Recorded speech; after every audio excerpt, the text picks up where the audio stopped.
Okay. Hello. Who? Yeah. So Shugo, I think it's your turn. So please, feel free to talk about yourself and shares like about the industry and all those things that we have requested you to explain about. Okay, perfect. Hi guys, how are you? So thanks Ang for inviting me for this panel discussion. And yeah, this is really a key topic which basically we are discussing about the how do we get into the industry and what it takes, skills and that. So a little bit of background. I am a mechanical engineer. I'm from India. I have been working in Singapore for the last 10 years. I'm mostly in consumer electronic industry. So you must have heard Rotimatic or some other products in the consumer space. And having a basic engineering knowledge is not just enough. You need a lot of experience, you need a lot of practice, you need to keep gaining knowledge as you go. So even if I have 12 years of experience, I'm still learning new things, right? So education and knowledge should never stop. It should just continue building up, right? Yeah.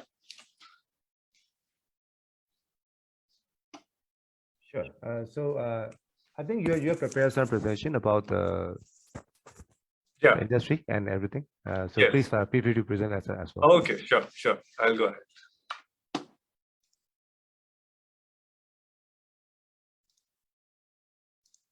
Okay, can you guys see my screen? Yes, we can see it. Okay, so let's start, right? So basically, if you want to become a CAD drafter, industry, mechanics, electromechanics, all these things, it always starts with what basic skills are required, right? So let me go through quickly. What are the basic skills for you to get into this industry, right? So first, very important, communication, which is always the basics, because it's not one person's job, it is a teamwork, right? So you design, someone manufactures, someone checks for it, someone assembles it, someone uses it. It's all about communication, right? So if wherever there's a communication break, it's just not going to work, right? There's a lot of confusion which is going to be created, right?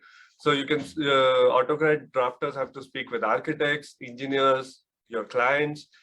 You need good written and oral speaking skills, because whatever you hear, you translate into words, you write it down, you pass it forward. So it's very important for you to have a great communication, right? The next, of course, AutoCAD software. So last, I think 20 years back, people used to be in a room with all of those erasers and pencils and huge paper accessories, where they used to draw it by hand, right? And that used to take 8 hours, 10 hours, or maybe 48 hours to just complete one drawing. But luckily for us in the IT industry, IT age, we have help of our CAD software, right? So the CAD software basically comes in and takes away the hard work. It's just that we click. We should know what the concept is, what should be the idea, and then we just develop it, right? So you have to be proficient in 3D software. So you start slow, but practice, learn different modules, different ways of doing it, and then you just become faster and faster. So that will help you a lot, right? Innovation. Again, there is no one simple solution for a problem, right? There are 7 solutions, there are 10 solutions, but the problem you're solving is just one, right? So always remember that. Innovation comes in where there are A, B, C solutions, but you can select which one is faster or maybe cheaper or maybe more efficient or requires less iteration or testing. So innovation basically takes care of that part, right? And that also is again a skill. You need your different experiences, your childhood experiences, you did the things differently, that can also come in. And unique design is what this industry is all about. So anything unique is definitely going to be large scale, maybe global level. Suddenly you become a unicorn, that kind of a age we are in. So innovation is very important. Then design thinking. So you can innovate, but you still need basis of physics. You need basis of how material works, whether this material is going to be suitable. It may be innovative, but it will not work, right? So design thinking has to be there. So that basically gives you what to use, when to use, and then what is the right method to use it. Or in fact, if you want to use it, can it be manufactured? That also needs to be thought. So that's basically design thinking. Then design software. Again, AutoCAD software and design software is same, but software is basically you can use the software, right? But design software is mostly on how do you create a 2D, how do you create a 3D, right? Even in fact, you pick up any device you have, a watch, right? There's so many parts coming in. How do you define those individual parts, right? And how do you communicate to the manufacturer? So you need a 2D drawing, right? Two-dimensional drawing, which is a PDF paper printout which you email, and the person should just know what you're basically wanting him to make, right? So that 2D, 3D expertise, there is tolerancing, there's a lot of things which come into play. So those details are also very important. Problem solving, of course. If you send out something, it comes back, the testing fails. Okay, you cannot change the entire design. Now you're stuck with the basic design. So what can you do in a short change which will basically still make the design work, right? So that's where the problem solving. So innovation is there, design technical is there, but practically it might still fail, right? Then what do you do? So that is where you go back and say that, okay, not changing the entire thing, what can I control, what can I not control? So these are the steps you basically have to do the problem solving, right? And then improvements come from there. And of course, computer skills. This basically, again, it's part of CAD software and this and that, but computer skills is basically not all things happen in CAD. There are Excel sheets. You need to do a lot of calculations. A lot of dimensions are not mentioned in the drawing. So you have to derive it. Let's say if it's an isosceles triangle, right? You have the two sides which are equal. You can have to find the height. The designer will not provide the height, but you need to have the calculation. What is the area? What is the perimeter? That kind of calculation. And that is, luckily, we have softwares for that as well. So using that is also very important. So computer skills, definitely important. So these are summary of basic skills. What I can think is the next part is, let's say, okay, I have the skills, right? Now what, right? So finally, the whole end goal is I want to get a job based on this, so that it's my passion, but I still need something to earn, right? So what's the JD? Let's look at it. So this is a generic JD. It changes based on what product, what company, what industry it is. But I'm just going to give you the basic general, which is almost everywhere a requirement. Prepare detailed drawings, space planning using AutoCAD SketchUp, right? So AutoCAD SketchUp can change to CATIA, SolidWorks, NS, Pro E, doesn't matter. As long as you can prepare detailed drawing. Now, what is a detailed drawing? Which I mentioned, the 2D drawing, which translates the 3D idea into 2D, send it to anybody in the world. They should know what you're communicating, right? So that's one. Then dimensions of materials to be used are to scale, right? So if I want this size of, let's say, a pen, right? It should specifically mention that this is the length I'm looking at, right? This is the diameter I'm looking at. If it's not communicated well, you will still get a pen, but it may not fit into your design, right? So that also is important. And then materials. Do you want it in plastic? Do you want it in metal? Do you want it in glass? That all needs to be specified, and also in to scale, right? Then it's not just you doing the drawing, because there are, let's say, 5 parts, right? And you are in charge of doing 2 parts, right? When you do those 2-part drawings, you still have to refer or work with the project team to understand whether the other 3 parts are not conflicting, right? So there basically happens a design review. A lot of design changes at that point. We don't want to change the design after we manufacture and get the prototype and then realize, oh, it's too late, it's too expensive. So that review is also important. So once you get the eye of doing, performing or making those 2D drawings, you will soon, you will be able to pick up that, oh, this dimension is not correct. Or maybe if I put this dimension is not useful for a manufacturer. So I need to change it. So concentricity, for example, it's very difficult to measure concentricity. You need a CMM machine, which is like $1 million to measure. So how else can I replace that concentration? Okay, can I do roundness? Can I do run out? Can I do position tolerance? That all things come into play, right? So again, potential mistake and proposed redesign. So this again, innovation comes in where you might see that, okay, there's a change. We might do this, maybe increase this dimension. This is all review, because once you send out, it's too late. You have already spent a lot of money, right? Then lies with designer concerning interior design layouts and drawing standards details. So interior design more on architectural level, but product base, it will be, again, what are the drawing standards? So for a metal, let's say, if you want to do bend it, right? So there's a standard. How much is the bending radius supposed to be? Is it 2 times the thickness? What is the industry standard requirement? So you need to also have that knowledge, right? Maintain all revisions of project drawings and update drafting logs. This is very important because the first time you make the drawing, you might have 7 iterations on the drawing, but you cannot forget what each time did you change, right? And that note is revision control. That is very important. If you have that revision control understanding, so that next time the experiment fails, but it didn't fail for the previous revision, you can easily go back and revert to the previous revision. So this is very important. You have to be very methodical. You need to maintain your logs. You need to understand what was the history, what you should be doing, what you did, and you can always easily go back and refer to your work, right? So very important.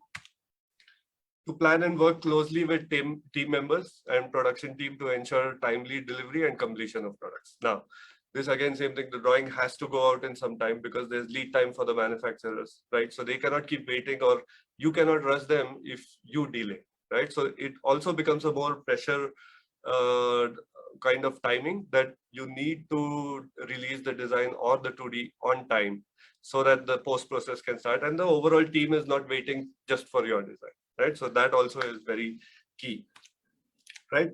So these are the job descriptions.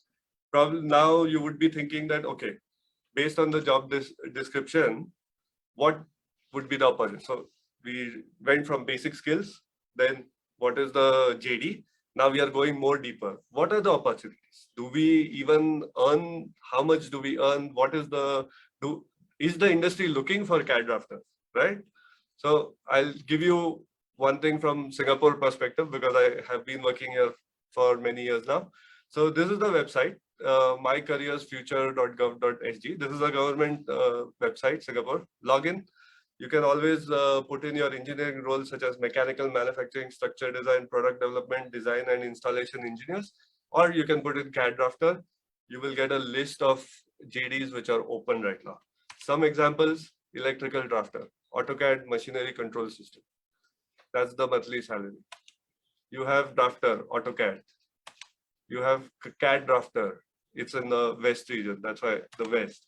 Civil and structural drafter, right? Go there, look into the JD, understand what basically you have or you don't have. What you don't have is what you work on, right? What you have, you already know, right? Then go for the interview, right? So that's basically the steps. So these are the opportunities. There are immense opportunities. You just need to start somewhere. Practice, practice, practice, hard work, and keep growing your knowledge, right? So this is your job opportunities. So let me just summarize. How would you take those steps, right? So where to begin, right? So we knew that, okay, what it takes to become a drafter, what it basically is the JD if I'm a skilled drafter. Are there any opportunities? Yes. Now the summary is, okay, where do I start? Okay, I want to become a drafter, where do I start? Right? First thing, education. Very important, right? Education definitely is a required skill because without education, you cannot communicate, you cannot understand, you cannot keep up. So that is definitely there. Now the education standard is up to the person. If you can make up with your original talent or you can make up with your education and gain skills, up to you, right? So what do you require in education, right? Geometry, square, triangle, circle, shapes, right? How they interact with each other, 3D modeling. what is the front view, side view, top view, ISO view. How can I basically explain this in a two-dimensional format? So that's how do I make a 3D first? So 3D modeling, and then converting it to 2D, and then making sure that every aspect of that 3D is explained in the 2D, right? Then next is electrical systems. You need to know electrical, because any industry is not purely software, or not purely hardware, or not purely electronics, or not purely mechanical. It has to be a teamwork again. So electromechanical system, let's say a motor, right? Motor is a mechanical part, but it's a electronic driven part, right? So it's a really electromechanical part. But if you say structure, sheet metal, it's purely mechanical, right? But you cannot just use structure to make something work. You need to have collaboration with electronics, and then electronics has to have collaboration with firmware to basically drive that motor and to achieve the output. So you need to have general knowledge of what electrical systems are there. Then engineering design, what are the industry standards, what is the bending radius, what is supposed to be the drafting, what is the drafting angle. All these details you will start gaining knowledge on, right? And then industrial drafting is basically ID, and then how basically everything is going to come into place, right? So it's more of a consumer point of view. So engineering product may look different, but a consumer release product may be different. So that basically is very important. It's concept scaling kind of thing. Okay, so this covers the education bottlenecks. You have the education. Okay, where do I go here? Now you come to a point where you want to select a specialty. Nobody, in my experience so far, I've seen that knows everything, right? Nobody is expert in everything. You have to have a specialty where you can start first. And then once you explore that, you get enough of knowledge, you can change your specialty. But you need to first select and focus on one at the start, right? So 3 options: architectural drafter. They create building designs and blueprint with AutoCAD software. Without a blueprint, you cannot build a building. Where do I raise a column? Where do I basically, how much is the height of the house, etc. Right? Civil drafter. Work on cities to help build roads, bridges, and other projects. This again, construction continuously keeps going on. You need a flyover, but you need to fit it in a specific angle or location, because this is non-movable and this we cannot move. So we have to find a way to fit a flyover. Very practical, and the city keeps growing. You cannot say design freeze, the city should stop growing. Not in your hands. So civil drafter is very important. Mechanical drafter, everything related to any industry, consumer product, whatever you use, touch, feel, again, is again all designed first into CAD, translated into 2D, manufacture, and so on. Okay, now you have the education, now you have the specialty, right? Now it becomes very tricky because you have 3 options. You continue building your portfolio. This is a must. You can, if let's say you select a mechanical drafter, right? In your house, whatever you can find, if you find a remote control, pick it up, try to measure it, create a CAD, create a 2D, understand how this remote works, tear it down, break all those parts, part drawing, assembly drawing, try to build your portfolio. Once you build your portfolio, you approach a job interview and say that I have drafted 17 things in my house, and this is my drawing and 3D and 2D. That's it. The interview is like, oh, you're already into it. You're already learning. You've already done the hard work, right? And of course, please try to do it yourself, not outsource it, because later in the job, you will face problems. Because if you're not hands-on, people really immediately find out. So you have to do your own hard work. Please do that, right? Apply for open positions, right? So from specialty selection, you can directly apply for open positions, or you can build portfolio and apply for open positions. And very important, earn certifications. Continuous learning, it has to be. AutoCAD came in, then CATIA came in, then SolidWorks came in. All these softwares started coming in. A lot of companies prefer different softwares. You cannot say that I am only AutoCAD trained, so I will only apply for AutoCAD. No, learn, upskill, go to a different software which does it in a short time, right? So that's very important. So earn certifications is the key to keep gaining knowledge, right? And then you earn certifications, you can apply for open positions, you can apply for a higher job because the certification is already proving that you have done ABC. Good, you get a promotion. Build portfolio as a hobby on weekends. What are you doing? 1 hour, 2 hour practice sessions. Go pick up something, tear it down, measure it, build it. Again, it's a very interesting. If you have passion, it's just endless. So I've been doing it for many years and I still enjoy it. Yeah.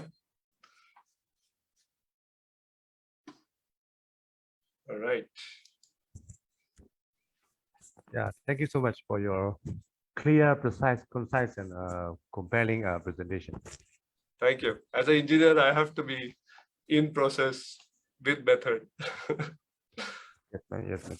So there will be other sort of questions in the end of our presentations. So there will be another person who can present about something else, and then after two more presentations, then we have our discussion. So please, and thank you so much again.